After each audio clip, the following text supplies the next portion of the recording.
வணக்கம் நண்பர்களே! நான் உங்கள் மக்களின் விவசாயி. இன்றைக்கு நம்ம எத பத்தி பார்க்க போறோம் அப்டின்னா, கரிசல் காடு. அதாவது வானம் பார்த்த பூமின்னு சொல்லுவாங்க. இங்க வந்து கிணறு, போர்வெல்ஸ் எதுவுமே கிடையாது. கண்ணுக்கு எட்டுற தூரம் ஃபுல்லாவே கரிசல் காடா தான் இருக்கும். இதுல என்ன விசேஷம் அப்டின்னா, மழை பெஞ்சா தான் இங்க மகசூல். மழை பெஞ்சா தான் இங்க மகசூலு.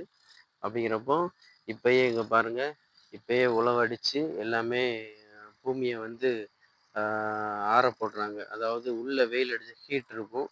அந்த உழவடிச்சு போட்டா, அந்த ஹீட் வந்து வெளியேறி நல்லா பூமி வந்து கொஞ்சம் கூலிங்கா இருக்கும்.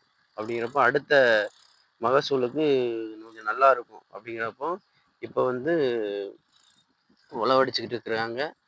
ஆ அடுத்து எப்போ போடுவாங்க அப்படின்னா, அடுத்து தமிழ் மாதத்திற்கு புரட்டாசி.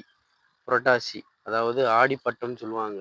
அந்த ஆடி மாசத்துல எல்லாமே மறுபடியும் அந்த பூமிய பண்படுத்தி, அப்புறம் புரட்டாசி மாதம் என்ன செய்வாங்க அப்படின்னா, ஆ அ விதை போடுவாங்க. மக்காச்சோளம், பருத்தி இந்த மாரி போடுவாங்க. இங்க அதிகமா என்ன விளையும் அப்படின்னா, மக்காச்சோளம், பருத்தி.